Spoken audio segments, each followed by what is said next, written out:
To add users to a group in LearnDash, head to the WordPress dashboard, and then under LearnDash LMS, and then Groups. What we're going to do is open our group by clicking into it.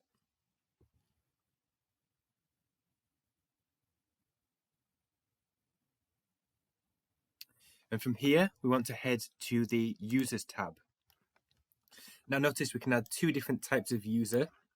We can add group users, which are typically people with the subscriber role on your platform, and group leaders, which would be anyone with either the administrator or group leader level on your platform. What we do is select any users that we want to add to the group and then click on this arrow here, and what this will do is bring them across. Notice this is a paginated list, so you can click next to go through those pages and then add people that way.